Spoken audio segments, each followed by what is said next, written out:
What? Didn't nobody else? It was raining. It was yesterday. Had like tornadoes, tornado type winds in Dallas, and it was like Folks, we need some volunteers to man the front, the chairs in the front. If some folks can come sit in the front. We got some video live streaming. We could really use some help with some folks coming to the front, please. You're good, right?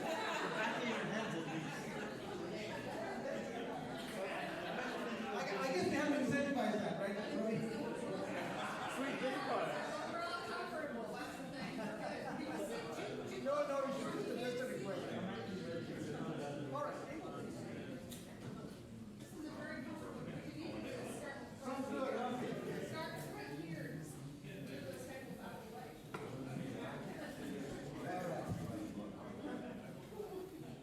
I guess we're about to get started.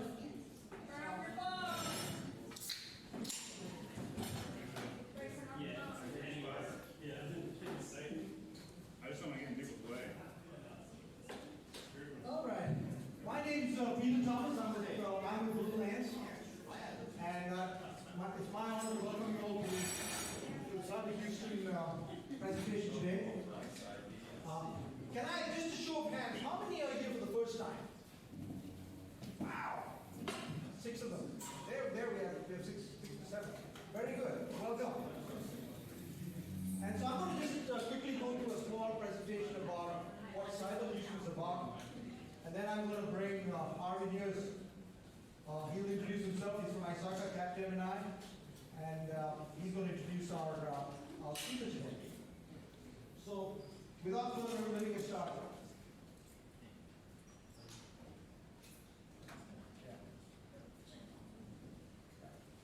So what do we do? What is Cyber Houston about? Cyber Houston is committed to ensuring business leaders in the Greater Houston region are educated and prepared to conduct day-to-day cyber activities in a safe, secure, and private manner. How's that for a mission statement? So how do we do this?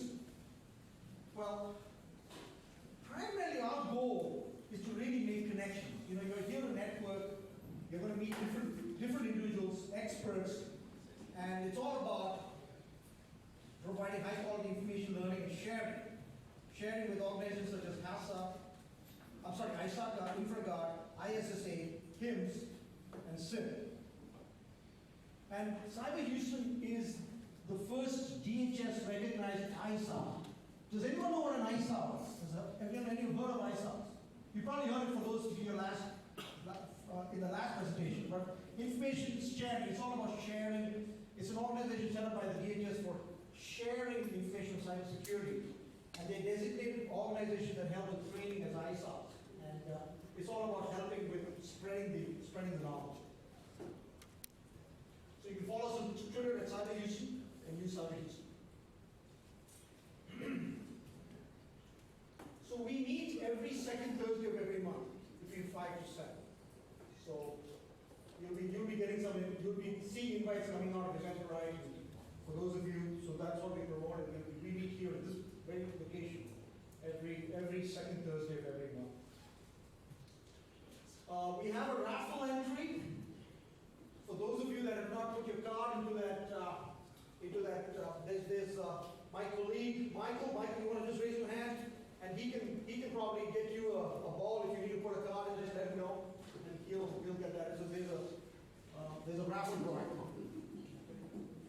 Just a point on the food and drinks.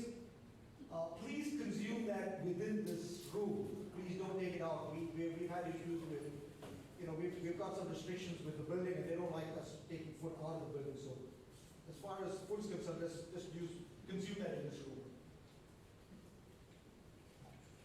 A word about our sponsors.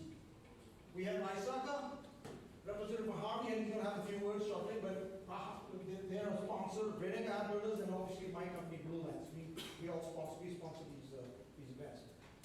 We also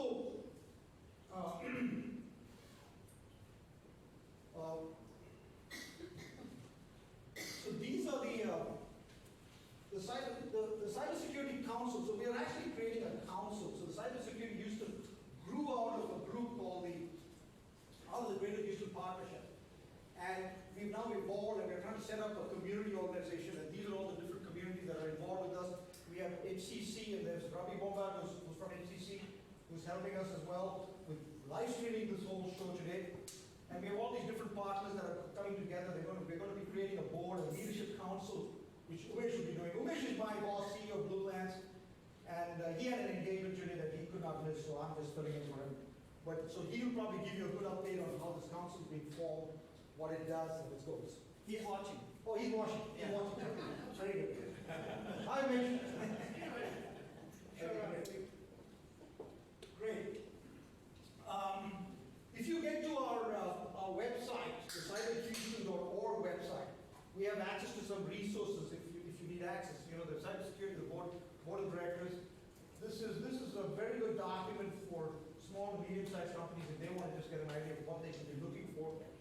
And the last Cyber Summit, we released a cyber preparedness assessment, which is an assessment of 63 questions that anyone can answer, go through and look at it. Has anyone taken that survey out here?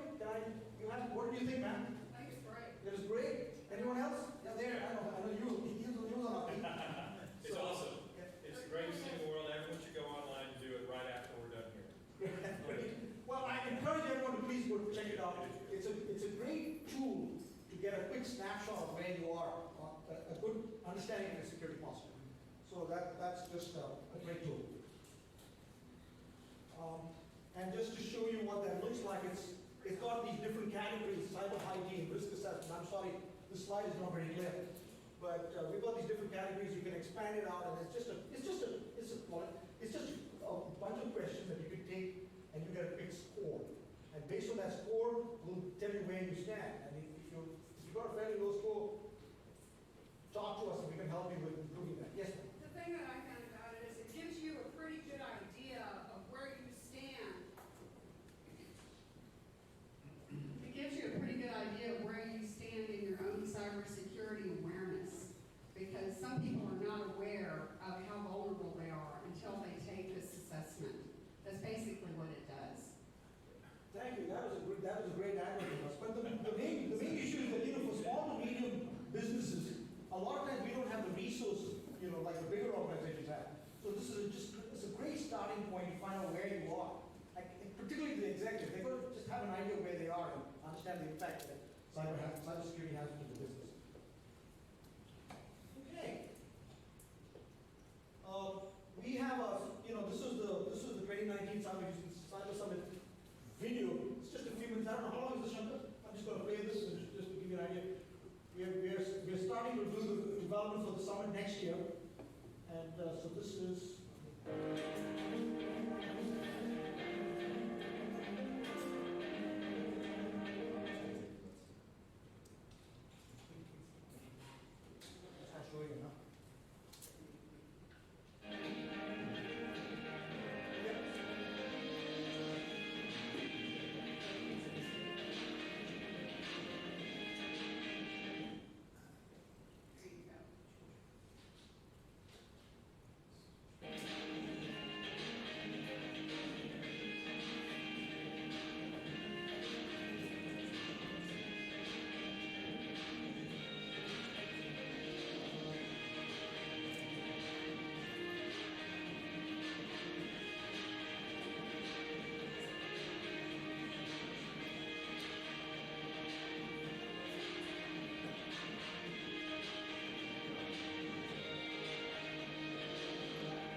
Commissioner.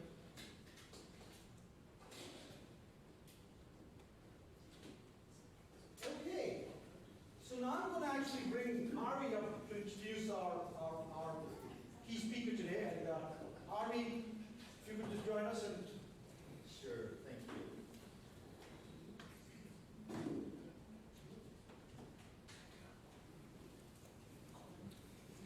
boy, look at those number of titles on it. C-R-I-C-C-J-C. Busy guy. And you know, you're going to run out of space there, right? Are you having fun yet? Thank you. No, it's great to be here. It's great to be a part of this. We've been wanting to partner more and more with them. And so, hope everybody's put their cards in the raffle thing. We're going to have a couple of raffles on a couple of tickets, several tickets to our August 23rd conference. And before I introduce James, let me just say that next month I'm going to be speaking on the CCPA, California Consumer Privacy Act, and the Nevada SB 220.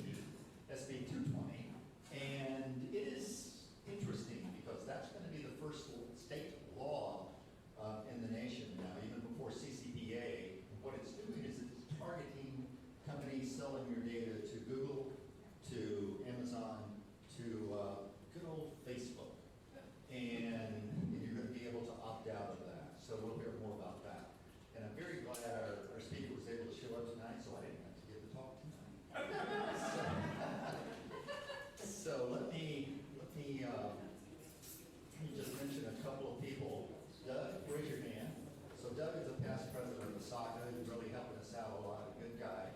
And then I'd also like to introduce George as president of SIM and let him talk about SIM a little bit. I'm really bashful, but I'll go ahead and do 5 seconds. SIM is Society for Information Management. I'm president of the Houston chapter. We have 5,000 members nationwide, 250 in Houston. And so what we do is we have different networking opportunities, we have fundraising opportunities, we have opportunities to join different educational boards. We sponsor, we gave away $175,000 last year to education, all in STEM, Business Works, U of A, HBU, HCC, and others. So we'd love to tell you more about it. And we're also a part of the Houston Cybersecurity Task Force, as well as the other things in that realm. So if you have any questions about SIM, let me know. Thanks. Hey, thank you, George. Yeah, we're trying to do more with George as well. There's just all of us with UMash, et cetera. And so, let me go ahead and introduce James, our speaker. Let him come up and get started here. I'll let him talk more about himself. But known James for at least 6 or 7 or 8 decades, it feels like. But that was like my point of view in yours. But he spoke with us this last time, and he had a tremendous talk, and a lot of people are very interested in it.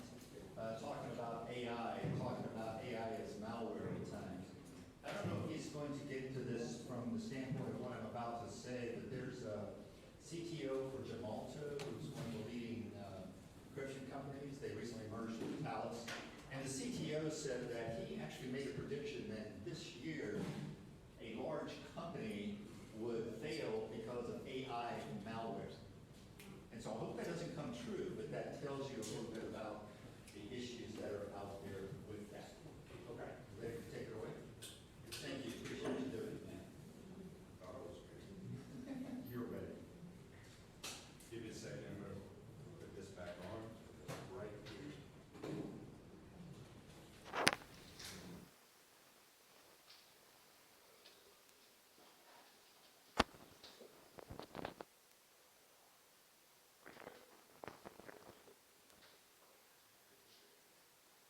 Thanks, Harvey.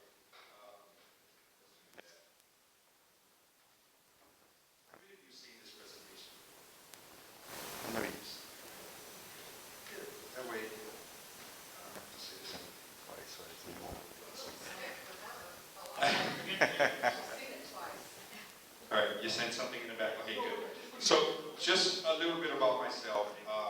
Like Harvey said, we've been knowing each other for many years, and I have been very integral into the cybersecurity community.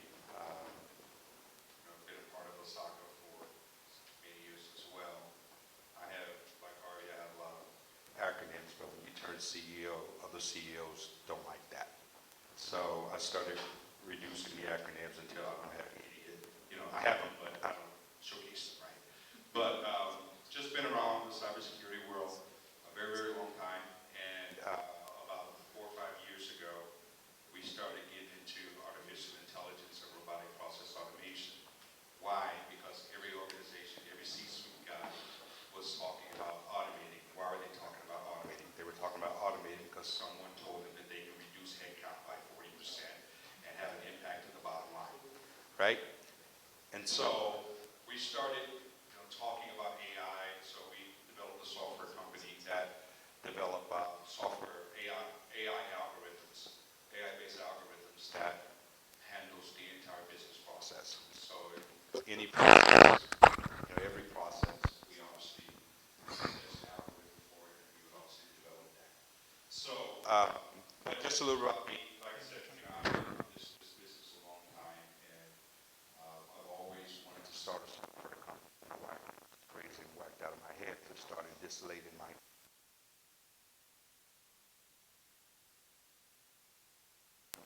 One of the reasons why Harvey was in such a panic because at 4 o'clock, right? So I went to. I went to American Airlines booth and say it's important that I get to Houston on time. Right? I said, I don't care about to fly the plane myself. I gotta get to Houston. Right? What am I doing with this?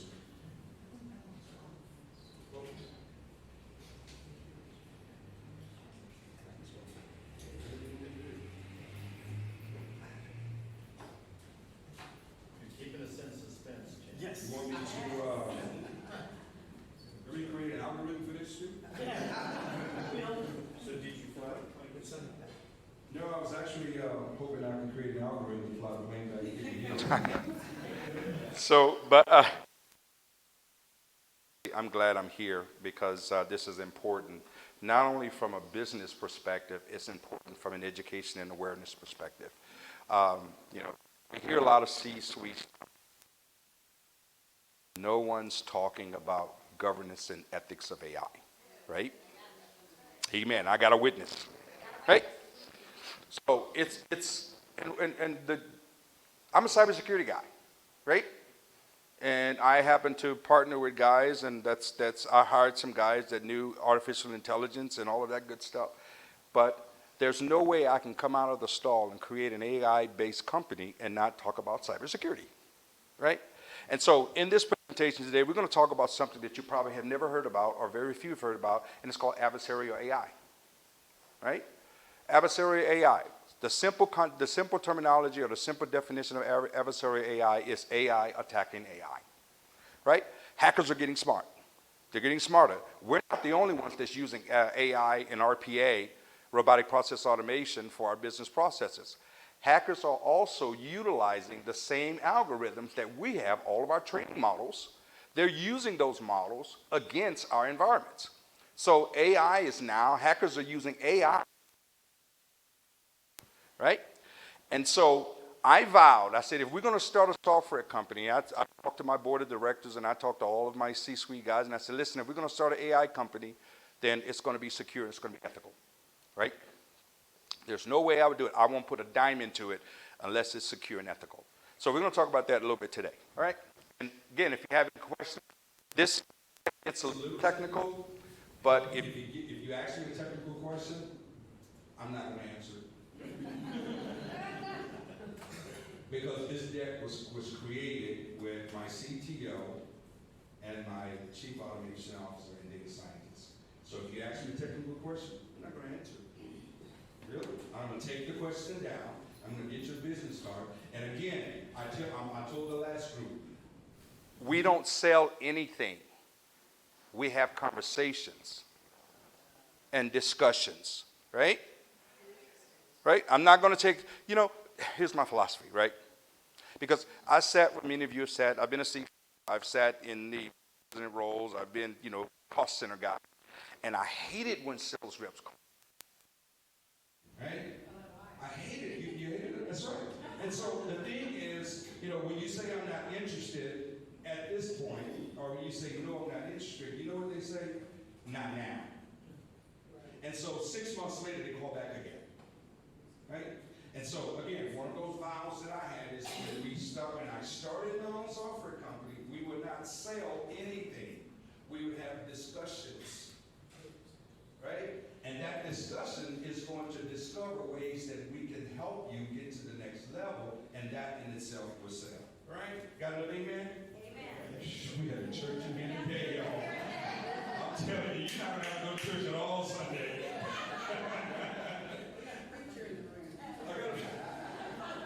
Literally, right? So, listen, I'm going to talk a little bit about our company.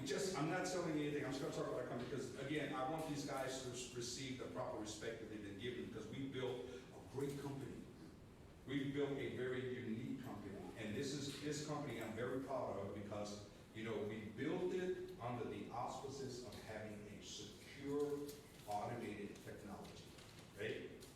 And so, I've got some icebreakers in here. I didn't bring anything to give away because apparently I was just trying to get it, right? So, I don't have anything to give away, but we're going to talk about artificial intelligence. We're going to set the context for artificial intelligence and robotic process automation. And I've got some fun facts in here as well. And then we're going to talk about securing RPA and artificial intelligence. All right, so our claim to fame, right? So our claim is to increase organizational intelligence of what AI RPA really is and how it can benefit your business. Right? Creating that efficiency in your operations, efficiencies in your business processes. Like I said earlier, we're just dedicated to business processes. I'm not going to just give you an algorithm and say, give this to your development guys. We're going to apply everything to business processes. Right? And so we are emerging. I was actually in a session with couple sessions. One, I was with a CEO group in Dallas on yesterday. And the other session that I was in was about a month ago. I was talking to some Silicon Valley investors. And so, in talking about our business process and talking about our business as a whole, the strategy, they're saying, you guys are emerging as an intelligent automation company. Not AI, but intelligent automation. Right? And then we start talking about adversarial, we start talking about secure and ethical AI. We were told that there's nobody out there doing this. And so we are emerging as a premier provider of intelligent automation software and services. We take businesses from manual to automated in your processes completely, right? And so our tagline is, we're not just AI, but it's efficiency as a service. Right? And if you want to know what that is, just give me, I'll give you my business card. Right, so here's the technical leadership. Here, I do most of the thoughts, and because I'm the process guy. I'm the guy that's at where many of you sat, and so I go think this stuff up, and I talk to Ramesh, and Ramesh will go develop it, and Joe will go talk about AI and make these things talk and put it all together. So this is my technical team, and I'm a part of that technical team as well. All the acronyms, CISO, CISO, all of that, CCO, I've done it. Certified Information Security Officer, Certified Auditor, Certified Information Security Professional, and all the rest of it, right? Lots of people call me the alphabet man, right? So we don't need to talk about this, right? So let's talk about robotic process automation. Again, I was talking to a group of CEOs yesterday, and I was amazed that everyone's talking about AI and robotic process automation as a business benefit, but no one talked about controls. And I said two things. Either they have a great set of internal controls, or I'm about to be the next African American Bill Gates. Right? Because if nobody's talking about adversarial AI, and nobody's talking about ethical AI, no one's talking about security of artificial intelligence, then I've just created a niche. So I don't think it's the fact that they're so dependent and so excited about their internal controls. I just think that they see the business benefit from a financial perspective. And we always tell our clients and prospects that we're not eliminating jobs, we're repurposing it, right? We're giving you more strategic roles and let the RPA dudes the digital workers, as we call them, let them do the hands and feet kind of things, right? And so as we shift into business, as we shift the operation, the resources in the business, we're here to drive efficiency in automation. However, we're doing it from the perspective of repurposing resources so they can do more strategic things. I talked a little about auditors. We're not getting rid of auditors. We're just allowing you to do your audits in less amount of time to do something, right? So you can spend more time doing more audits, which does what? Increase the bottom line, right? So, the target audience for an automation COE, a Center of Excellence, notice I didn't say just, an automation camp or an automation shop. It's a COE. There's not a single algorithm or model that we develop that does not append itself to a Center of Excellence as it relates to automation, as it relates to automating business process. And so, the C-suite, that's the first group that we talk to. Because if automation, the COE from an automation standpoint, if it's not governed and if it's not pushed down, if governance is not pushed down by the C-suite, then you're going to have a very insecure AI infrastructure or AI platform. So we attach the C-suites first, right? In that C-suite is the CFO guy that's saying, okay, great, let's reduce headcount, let's reduce expenses, let's increase our margin, right? Let's get a better net promoter score and those things, right? So we're talking to the CFO guys and the financial people saying that, okay, if you want to do an intelligent automation solution, then obviously you need to have a Center of Excellence to secure that. Because it's far more money to spend on protecting your reputation once you get a bad one, right, than it is to put those controls and processes in place.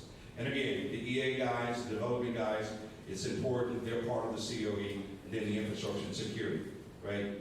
And so security is an overlay.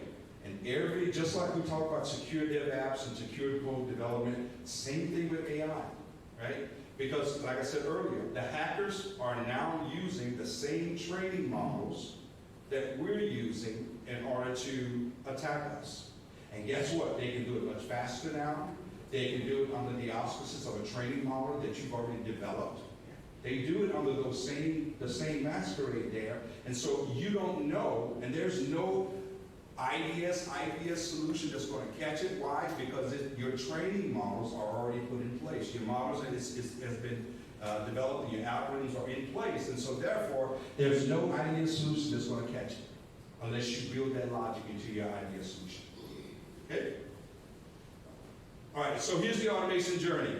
We went from full code business process management to low code business process automation. That's where most of our companies are today. But again, the goal in 2019 and going forward, there's a lot of do-it-yourself, no-code automation software that's out there that's baseless from a security standpoint and is very vulnerable to the attack. Right? And so we go from no-code, dealing with the no-code workflow and automation, augmented AI. We started looking at RPA and AI together. We started looking at other automated processes with AI. And we from a security standpoint, the same result is there, right? So if you augment AI with other business process management tools, and if you have to have one side of your application with AI, still it's actually vulnerable to attacks from an AI-based algorithm vulnerability. And so now, going forward, 2020, 2021, you're going to see more of the rise of an intelligent automation. I didn't say AI, I said intelligent automation. Because if the automation has security associated with it, if your automation strategy has governance and ethics associated with it, it's now intelligent. Why? It's going to be built with a risk-based. Okay? The myths about what RPA really is, right? RPA, and I was in this group yesterday, and there was one in every group. There's always going to be one that really don't know what he's heard. And so they're not talking bots. Shall we play a game? Okay, that's not what bots are. And we've even come away from calling them bots and started calling them digital workers or digital laborers. Right? And so that's not what they are. They're not physical machines sitting on your desktop. That's not what they are. And so, but what they really are it's computer coded software. So the same security precautions you put in place for your other application development processes, the same level of security you want to put in place for RPA. And notice when I say RPA is Robotic Process Automation. Okay, so RPA programs significantly, although they significantly reduce the amount of time it takes to perform simple, low-risk tasks, right? Still, they're vulnerable to attacks. And so we have to protect them. And so we'll talk about control to put in place to protect them. They are cross-function and cross-application macros. That's what they are.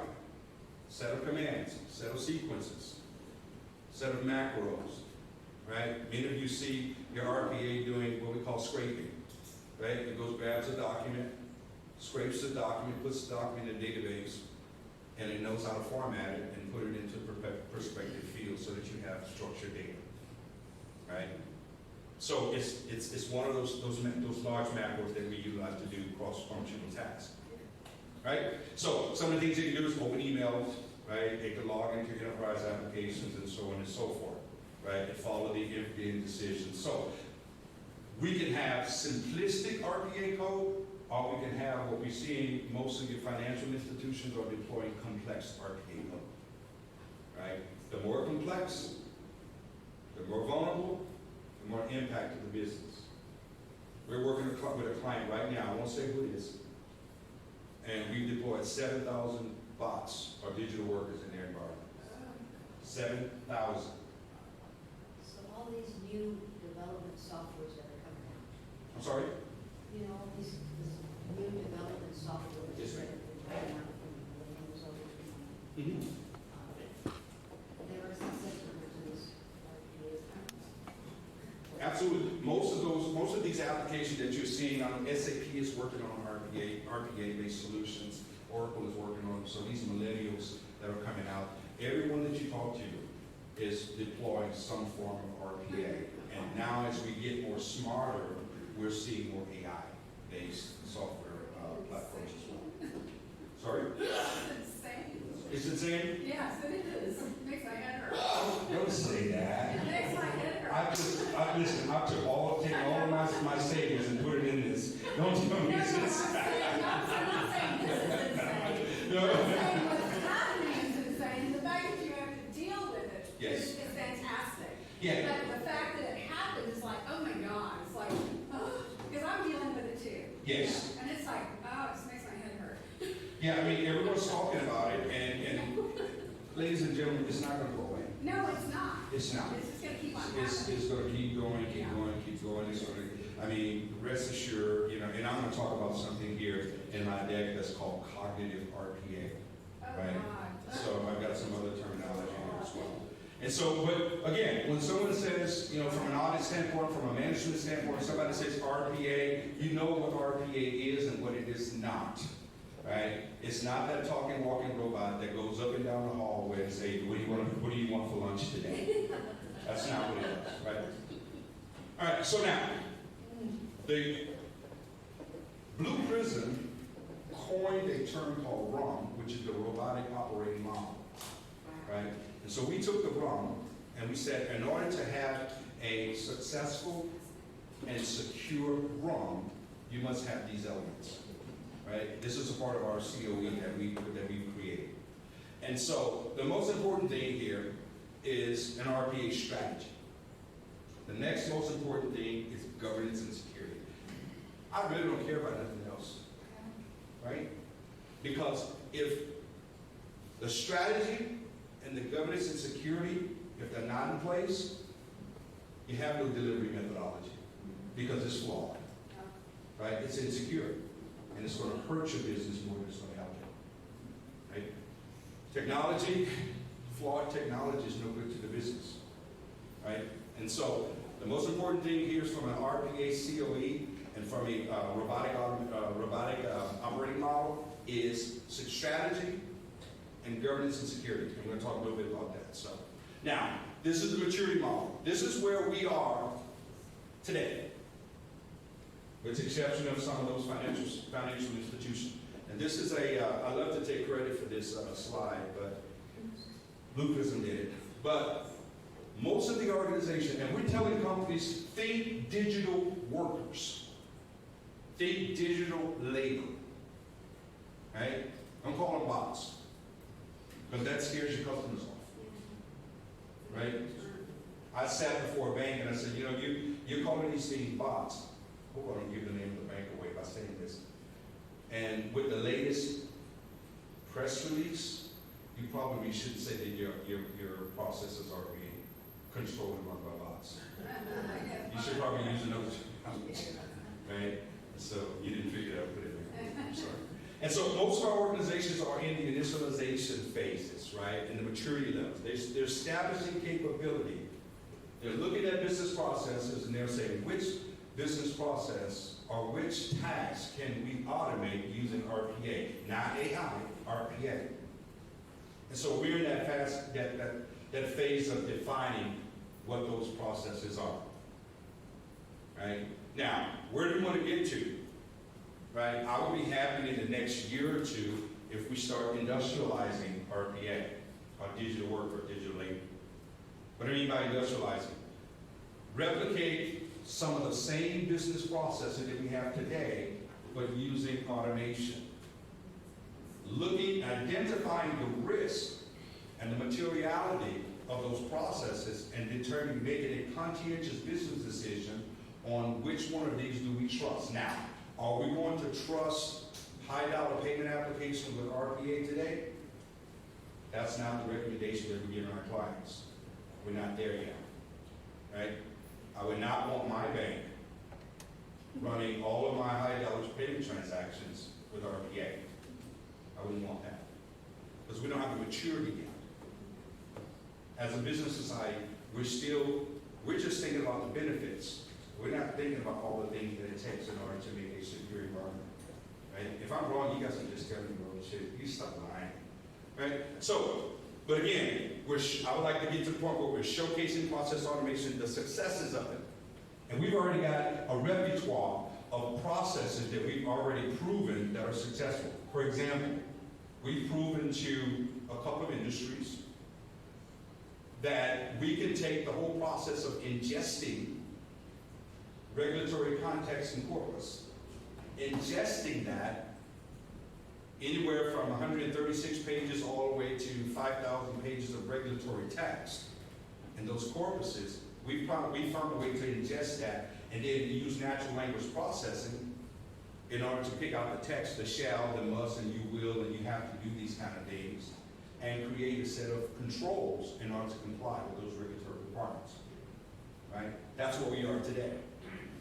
So down to, I'm going to make some auditors mad here, down to the point of validating that those controls are operationally effective by using not just robotic process automation, but combined with artificial intelligence, machine learning, and deep learning. Right? And so as we continue to institutionalize, as we go forward, this last level of maturity, we're still 5 to 6, 7 years away from that. But it takes groups like this to look at all of our processes and have a conscientious mind of security to say that we're not just going to let our processes go out there and be controlled and managed by digital workers and our artificial intelligence. So we need you in this industry. I think you were talking about some couple of organizations.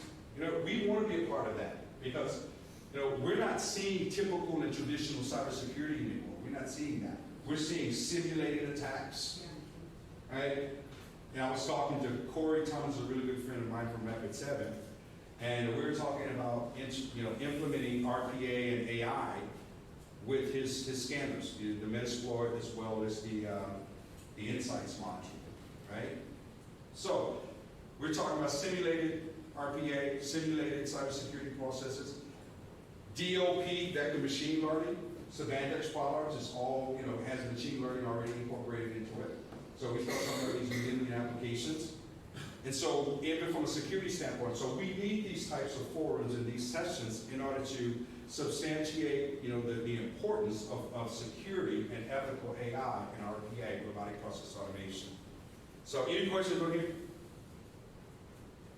All right, I'm going to go fast here. So here's the operating model, the robotic operating model structure. We talked about having the C-suites. Important to have those in a part of the strategy, right? The two most important organizations, the organizational groups here, is the head of RPA, which is your RPA strategy, your center of excellence. I advise every company that's considering AI or RPA and/or to have a strategic group that works with the business in order to develop those automated processes. Right? So now, the CISO is the next important, the CIO and the CISO, important, because we want to make sure that we incorporate security controls in the robotic operating model. Okay?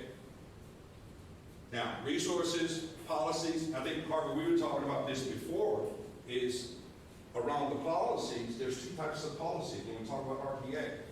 There's your policy that we will do these things, and then there's a configuration policy. Both of those go hand in hand, and they should align. They should have an alignment between the two, because if we're creating RPA configuration policies and they don't align to security controls or security policies and risk associated with the policies, then again, we're configuring digital workers in error. Okay? All right, so here's kind of the initial out of the center of expertise and execution. The biggest thing I want to come out that I want to point out here is governance. Question? Just, something that I see here, Mhm. just past experience. Sure. Do you see a certification process coming out of this? Absolutely. So do I absolutely, I actually see that coming. Like, Is there a certification process coming out of all of this? I see that coming down in the bloodshed, really, just the way it's built. And you're reading my mind, because I was going to have this conversation. I was going to take Harvey to lunch and feed him really well Yeah. and start talking about, ISACA's, part of that, right? About that too. I'm sorry? I'd like to talk with you about that. Absolutely. I actually see that process. Absolutely. Streamlining out of this. UiPath has a certification process, but it's from the development standpoint. Yeah. And it's also from a sales standpoint. And we've been talking with UiPath, they're one of our strategic partners as well as Blue Prism. And so I see a certification, maybe I'm thinking off the top of my head, a certified AI, ethical AI kind of guy, certified secure or adversarial AI guy, right? A guy that understands the model, the algorithm, the learning processes, as well as the controls. Or woman, I'm sorry. I stand corrected. Or woman, right? So I really think that's something we should seriously consider, because we are we're evangelizing adversarial AI, right? That's what we're doing as a company. Because, I don't want to create models, and I don't want my staff creating models that are insecure, in which, I might as well just put a sign that says out of business. Because if it's not secure, if it creates more vulnerabilities within the organization, then I can't sell anything. That creates a bad name. I've lost all my savings, and my wife's going to leave me. Because I'm broke, right? So, you got to laugh. So this is where we look. Governance, security, yes, it's important. We should talk, talking about a certification path out of this, because it's really going to substantiate the level of credibility you have and the knowledge that you have of both RPA, AI, as well as security. They must go hand in hand. They must align. All right. So what do you do when a robot takes your job?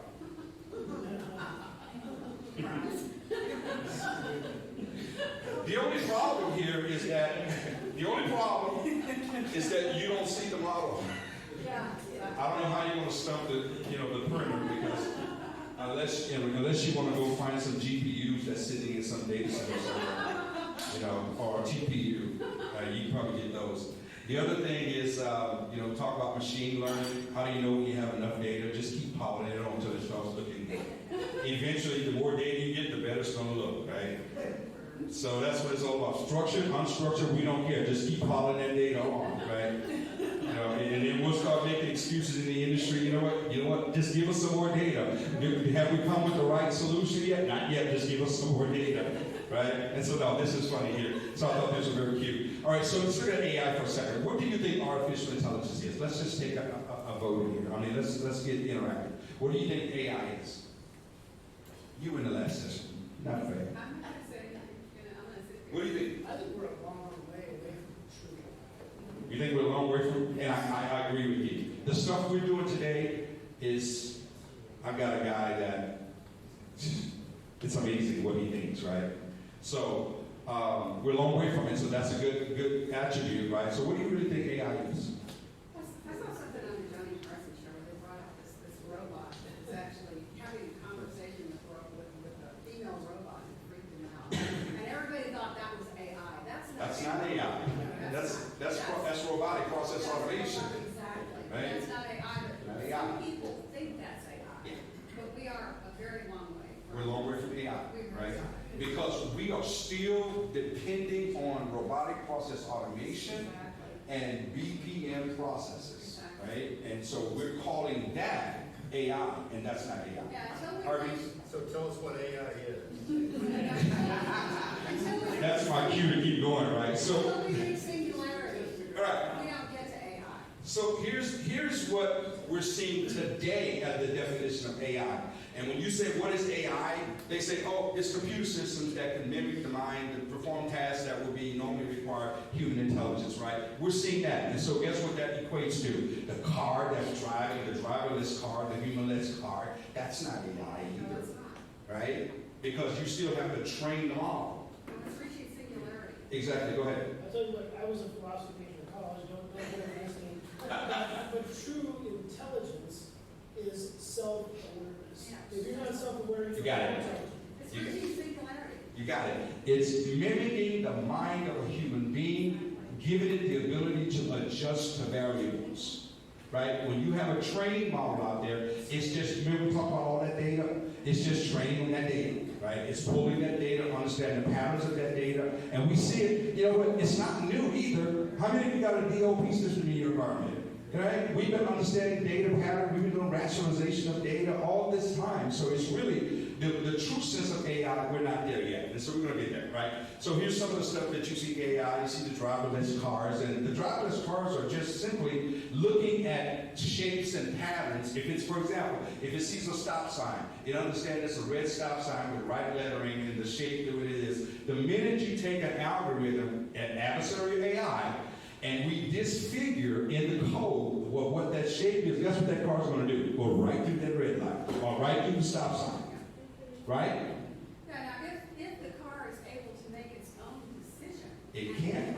No, but it can't. Right. But if it can, then it has specific awareness and it has reached artificial intelligence. Exactly. But until it does that, it doesn't have that capability. Yeah, we can have all of the fancy buzzwords like, neurons and ANNs and automated neural networks, and we have all those. It makes sense. It sounds good, but again, we're really not. Until we get, and I don't want to get ahead of myself, but listen. So this is what the typical use case of UI AI is today, right? The little chatbots, on the internet, your little phones, Siri, hey Siri, that's a form of AI, but it's called narrow AI, right? So let's look at AI categories and the elements of AI, right? So when you talk to people, say, what's AI? It's AI, right?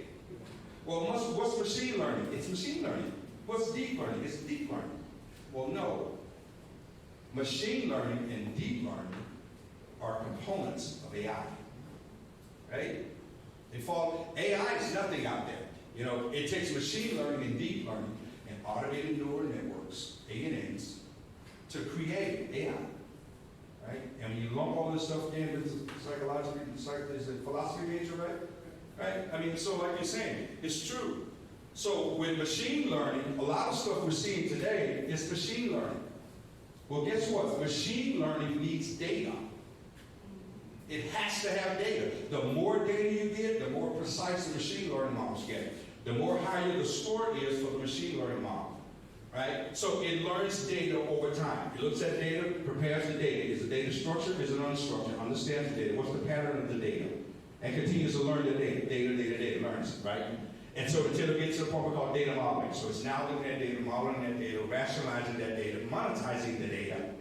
and then gives you the sense of performance measure, right? Deep learning takes it a step farther and it learns the data, but it not only learns the data, it creates raw data into processing power, raw data into intelligence, right? And it takes all of this learning, all of these learning models and takes it to the next level. Questions? Yeah. Uh-oh, if it's technical, I'm not going to answer you. I'm going as far as I can go. Okay. When you were talking about machine learning, Yes, sir. When you have the data modeling, performance measuring, and it's learning, especially when there's an anomaly, and it signals that there's an anomaly. Yes. To there's an issue here. I'm assuming that's somewhere between the data modeling and the performance measure. Is that correct? It should be in data preparation. Or It should be in data preparation because we should capture anomalies in the preparation part. no. I'm saying as it's learning. Yes, you're right. Correct. Okay. That's correct. All right. Mm-hmm. All right. So I'm on the right path. You are. That's correct. See, I gotta take my time. All right. Any other questions? All right. So we talked about weak or narrow AI. The stuff that you see in plants, these robots that you see in hospitals.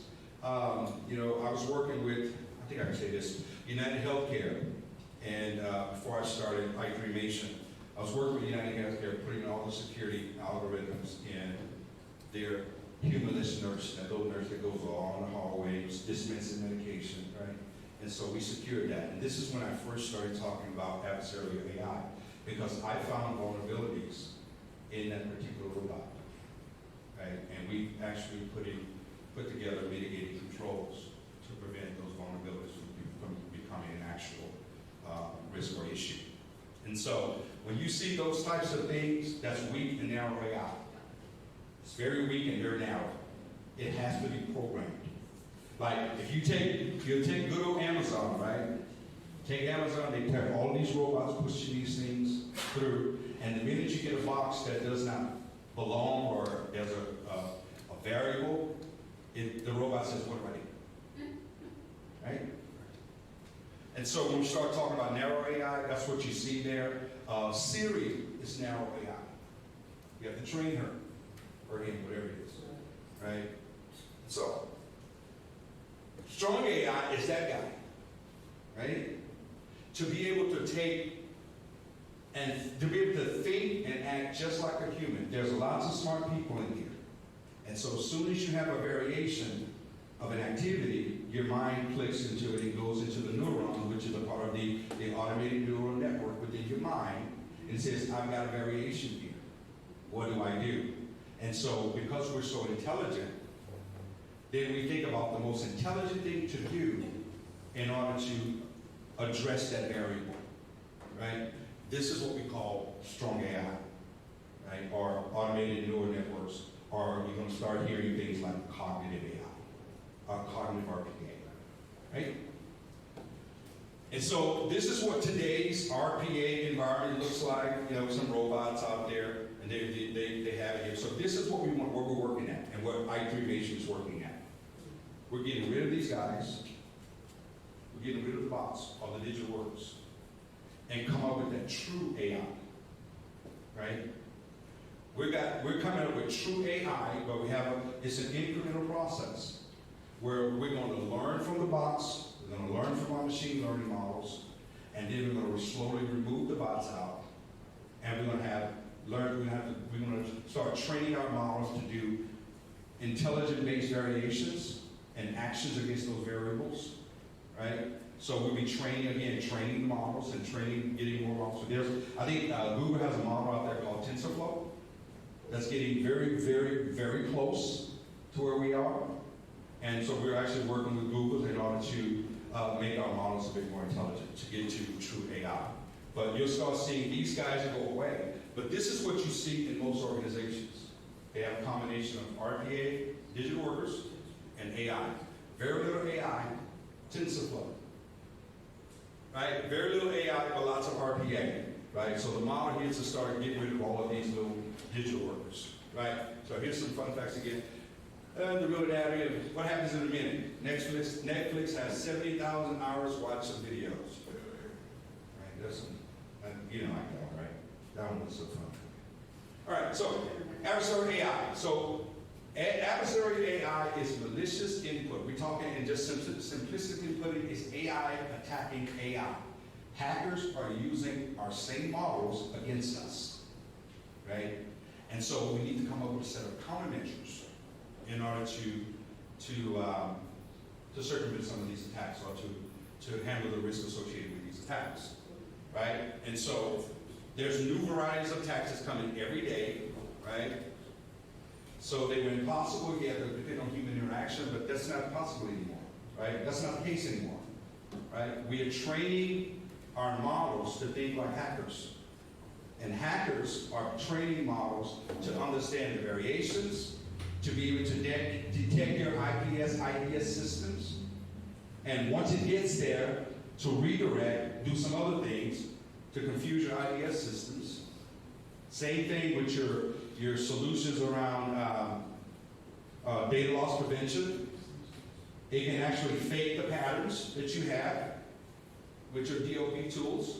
You know, you're doing vector machine learning with DLP. So guess what? We're turning vector machine learning on DLP models. Right? The cool thing about, well, not the cool thing about it. The thing about that is that we can do it much faster, smarter, and more intelligent than traditional hacking. Right? So it's important. So we can do a larger volume of attacks against a wider attack cycle, or a wider attack vector landscape. So we can do more with less with models. Am I scaring you yet? Oh, you're scaring me. And so, again, AI and RPA capabilities, they're very smart digital workers. They got some astute capabilities. Again, it's those same astute capabilities may be used against us. And we have to address it. Here's some security relevant properties of AI. AI and RPA, they use a dual use area of technology. Things that can help us, things that can hurt us, right? And from every facet there. They're up. Okay. All right, here's some implications of the threat landscape. And I'm going to go through the threat landscape. I have a few more slides here. So, when we look at the threat landscape dashboard, so here's the set of threats, right? Obviously, I don't want to read, and you can get a copy of this deck as well. So, unresolved vulnerabilities, right? Those vulnerabilities that, let's see, Rapid7, Tenable, what are some of those only vulnerability detection tools that are out there? All of these tools, any vulnerability that you have in your environment that you have not resolved, guess what? AI-based attacks will go after it with a greater level of intelligence, right? So digital security, with enumeration, we can do it digitally, and we can actually automate some of these attacks that are typically performed from a manual perspective with AI and RPA. We can use large data sets to identify additional vulnerabilities, right? Understand different patterns of the data so that we can create more attack vectors, create more attack scripts, and so on and so forth. We can do human-like denial of services. We can imitate human-like behavior with DDoS, right? Distributed denial of services attacks, all the way down to fuzzing. We can automate as much of the methodology around vulnerability detection as we can. It's real simple to do. How do we do that? We reverse engineer all of it. We use automation and AI to reverse engineer all of the security tools that are in the business. Right? That's what it, again, what are these security, what's the security tool? It's code. Code is what? Data. So I'm learning the data, I'm learning the behavior, I'm learning the elements of the code. So guess what? I use AI to attack your code. So now, your vulnerability scanners goes unnoticed, you know, the results, and so I'm now fuzzing. Now, manually we can fuzz, but there's no, we've done some test fuzzing in our data center.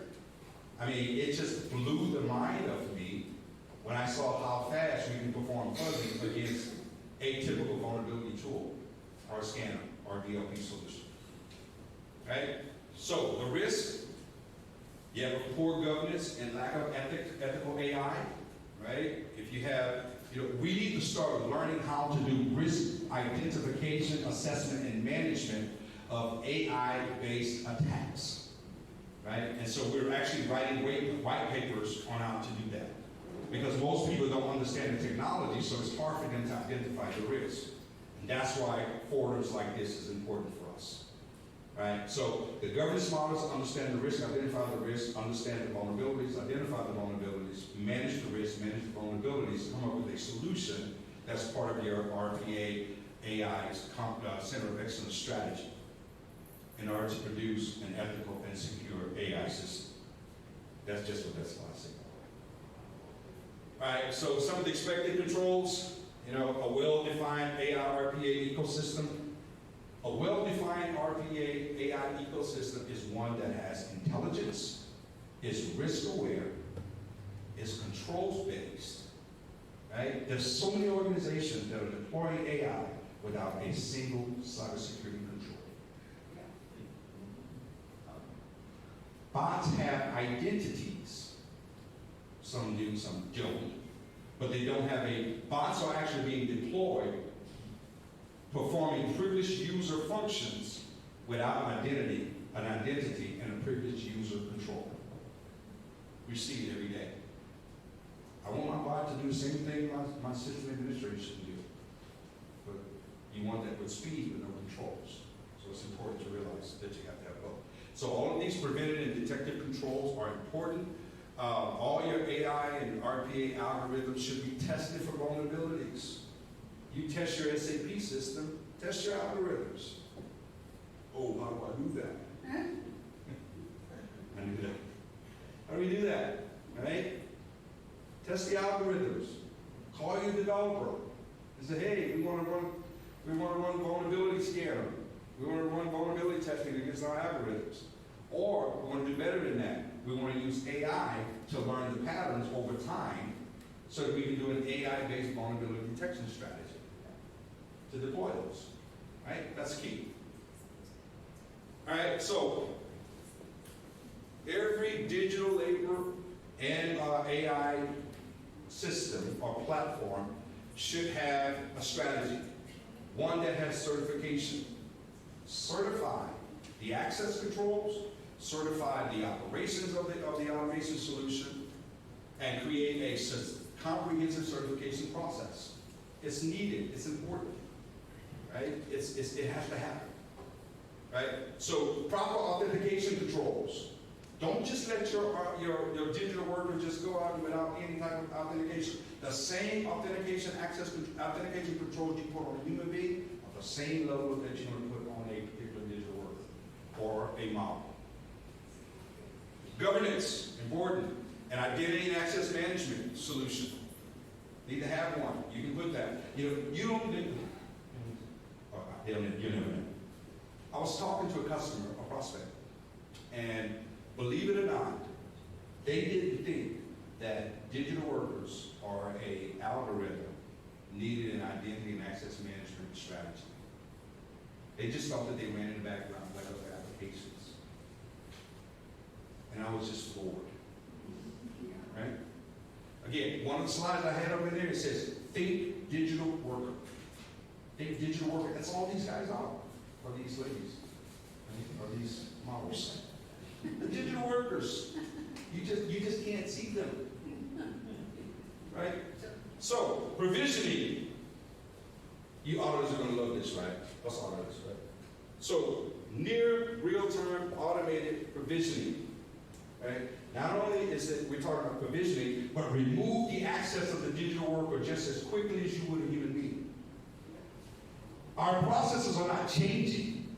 Our audit strategy are not changing. Our controls are not changing. It's being shifted from human beings to digital workers. Right?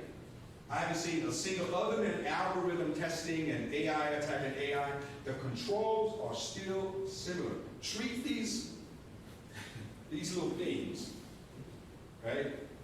Treat them the same way you would a normal person.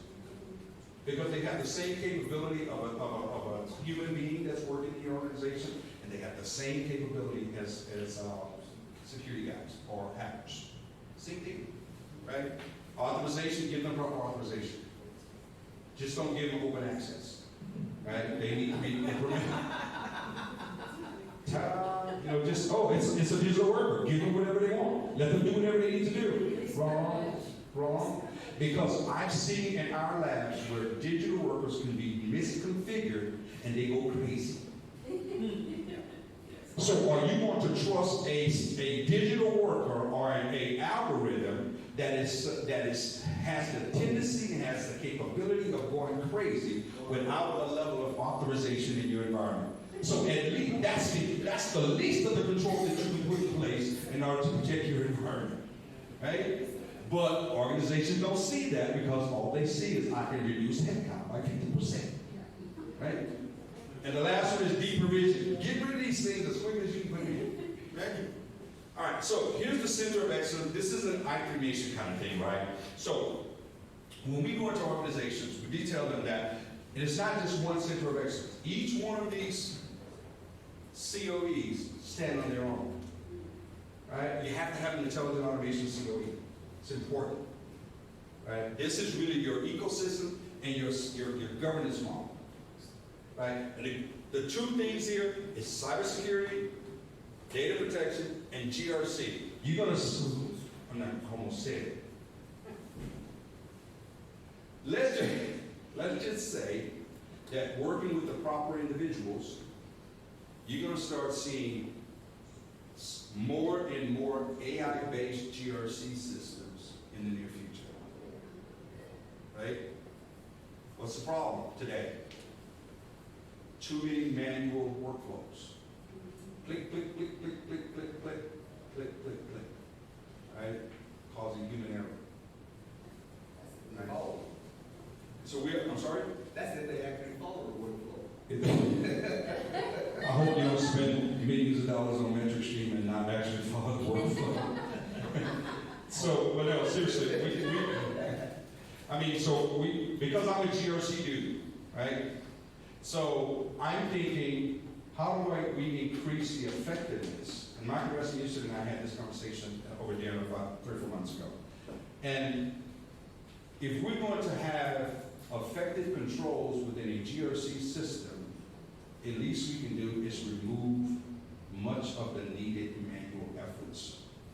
Most companies don't buy GRC tools because they have too many clickable workflows, right? So we're trying to eliminate that, but eliminate that with security. Okay? All right, here's your policy, your expected policies. Come on, people. Multi-factor authentication on any digital worker and or algorithm on your solution. Blue man, these security people, right? Yeah. Right? How important is multi-factor authentication? Very important. How effective? Very effective. I get so mad at my security guy because it seems like every day when I'm in a rush to do something and I log into my email, guess what happens? I had to call my phone. Well, what happens when I don't have my phone near me? Right? And so I call and I say, will you take that damn thing off? I can't get any work done because every day when I'm in a rush, it happens. Right? So the thing is, but it's important, right? I would recommend any RPA process or any algorithm or system or platform that has access to privileged user functions in your environment to put multi-factor authentication, right? When you hear your CFO or your CEO or your CIO talk about automation, the first thing from an auditor standpoint, from a security standpoint, the first thing I'll be asking, what's our PM and PAM management strategy? How are we going to manage privileged access? Right? We're using automated functions to manage security now. Guess what? Security people normally have high-level access privileges. But I'm seeing a lot of customers out there, a lot of prospects that saying, we don't have a PM and PAM management strategy for automation. Do we need it? Right? So, let's see. Encryption policy is important, especially on your algorithm. Encrypt the algorithms. Don't just leave them out there. Right? Let's see. SDLC is a development process.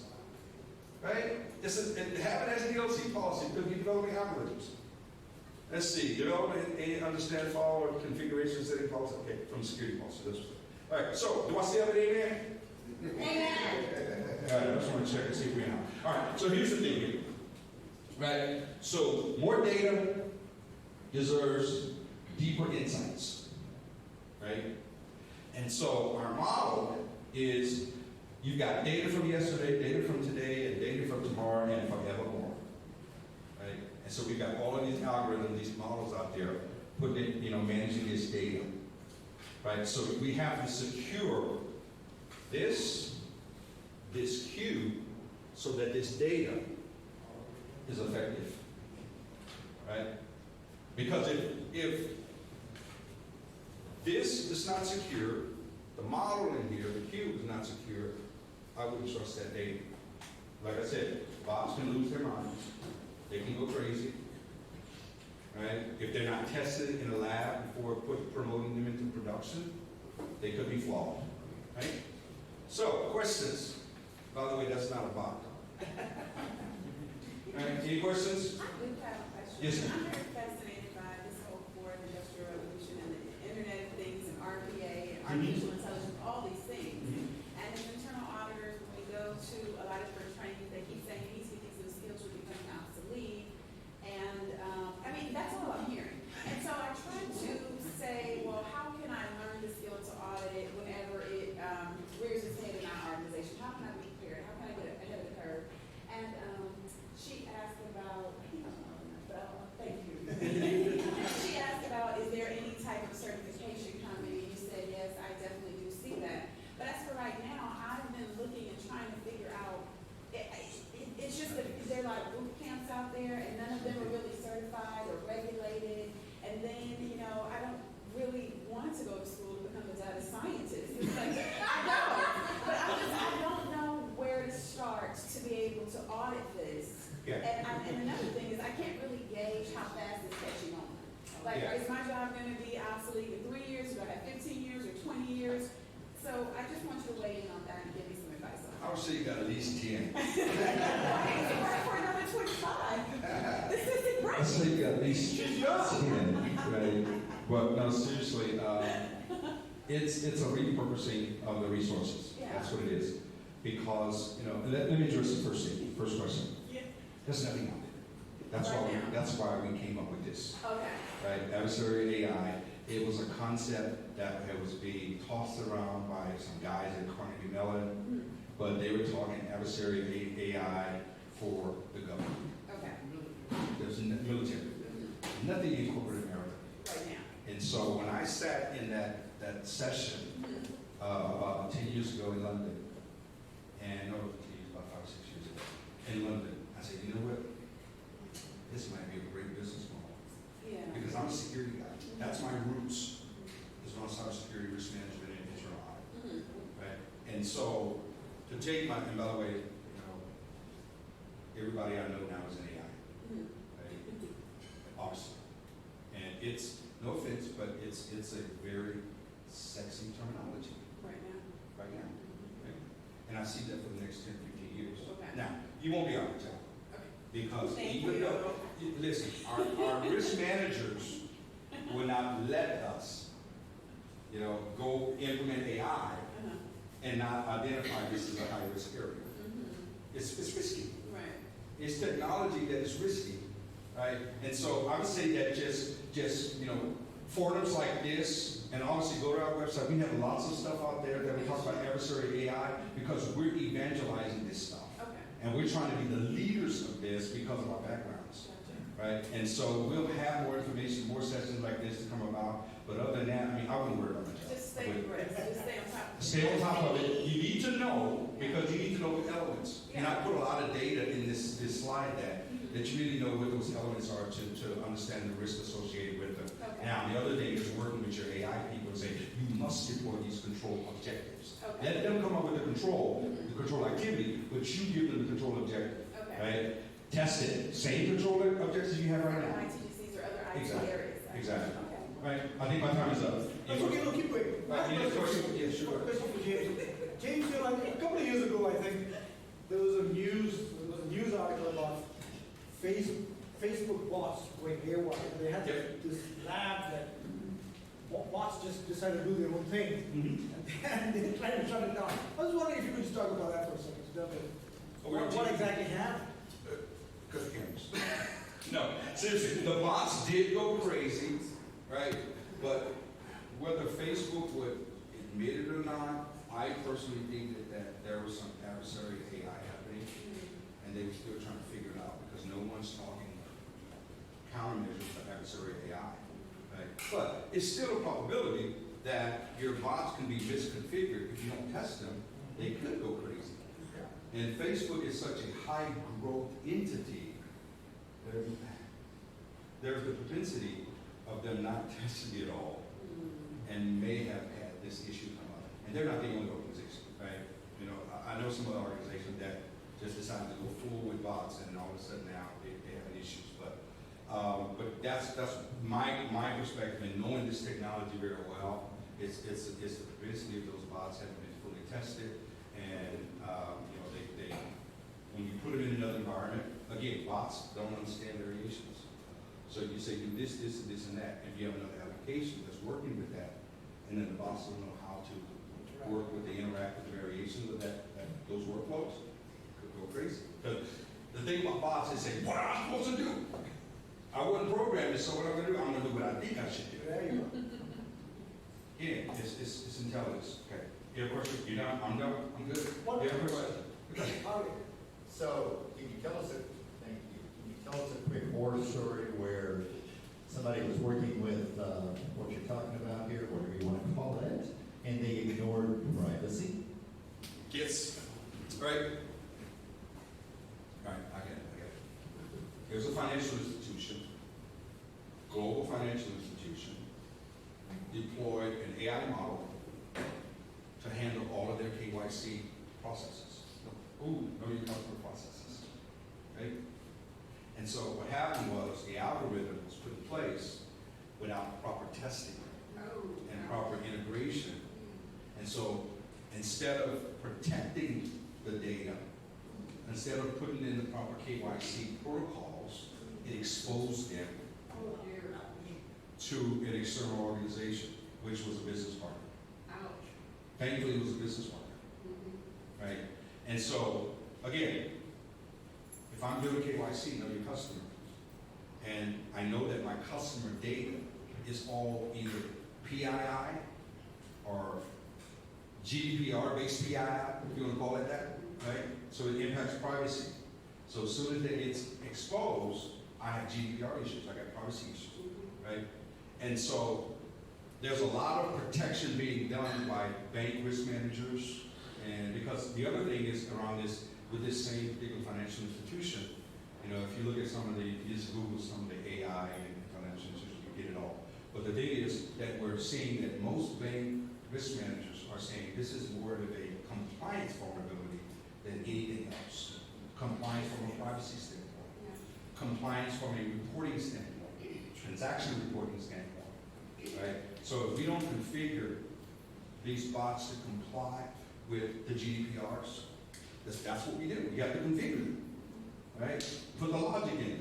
Put some AI to say that this is a GDPR, all PII could be impacted by GDPR, right? Data loss prevention, all these other security combinations we put in place, right? So configure those bots or put an algorithm in place to understand and map and to say, here is a compliance flag, if you will, right? Because we don't want our bots to disclose PII or healthcare information, right? So here's a perfect example, Harvey. We're working with a healthcare organization right now to do de-identification and timely re-identification for the same reason, right? It's taking them too long to re-identify patient data for statistical analysis. So they call us and say, hey, can we quickly write an algorithm that will de-identify this data and then on a timely basis re-identify it, and when we're done with the analysis, de-identify it again. It's not a bad practice because data is money. And when we monetize this data after we rationalize that data, we want that data to be usable at all times. And so what do? In this case, for a medical institution that's doing statistical analysis against patient data, right? We want to be able to de-identify the patient, re-identify the patient, and then when we're done, de-identify anything. So that's from a privacy standpoint in healthcare. So lots of things we're seeing, things out there that's saying, hey, we're saying, hey, protect privacy, protect the data, secure it. When I look at security and privacy, although they're two separate things in my mind, but you still have to put those controls around privacy as well as around cybersecurity. Okay? Good. Thank you. Hopefully this will help. If you need the presentation, let me know. Give him a hand. Wow, I learned something a whole bunch of your acronyms. De-identify things. De-identify. That's interesting. Amazing answer. I mean, it's kind of from GDPR. You got to forget an item. De-identify. Yeah. But that was an awesome. Let's give him another hand.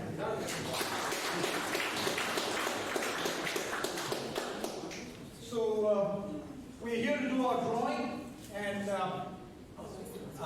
James, we need you for the drawing. Okay. Just have a quick. So the first drawing, Shankar, who's it for? Is it Harvey? I think Harvey. For blue lens? Okay. So we're gonna have a.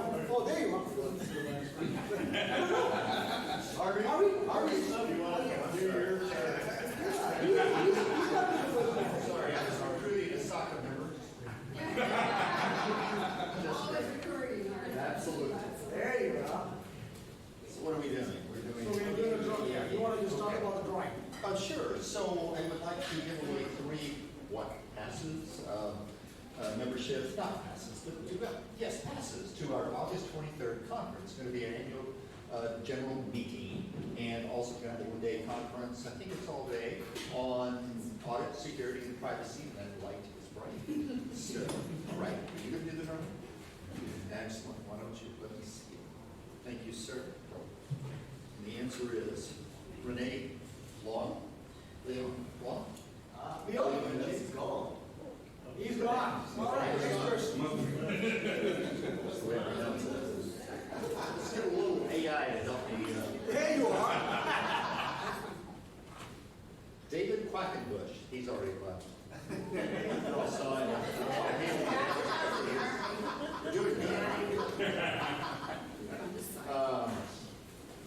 You're still here. George Collier.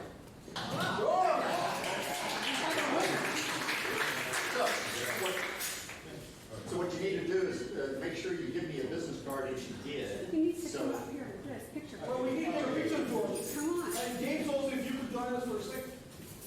Picture. Over here. Oh, yeah. You just pulled mine out of your. Well, if you want to do it, it's kind of like people want to have lunch with me as long as it's a virtual lunch. Come on. Great, thank you. All right. So there are 3 of those, right? Yeah, Next one. 2 months. Those months. Liesel has left. I'm good at drawing this. So. It's not your fault they left. It's not your fault they left. Oh, I tell you. George Crawford. He's gone. All right. This is real good. Let's shake those things up there. BB. I'm right here. Here. I'll take a picture. Is it in August? Yeah, it's August 23rd. All right. Smile. Got it. Glad you didn't make it do a selfie. No, thank you. The selfie would have been hard. The last one. Happy all the way. It's all right. There we are.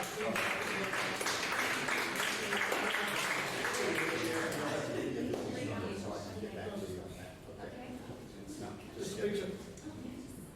Wow, that light's great. I'll clean these up in Photoshop so that light isn't so bright.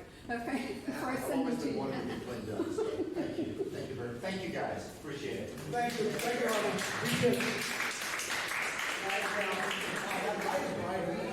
So we have what's it, an Amazon gift card? Is that what we have? All right, I'm gonna let Michael here talk about it for a second.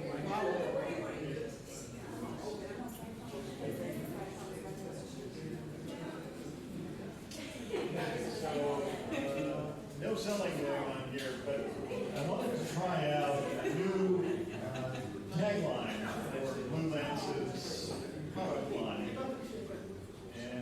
the taglines for. It's meant to crystallize in your minds an image by using words to trigger that image. So here we go.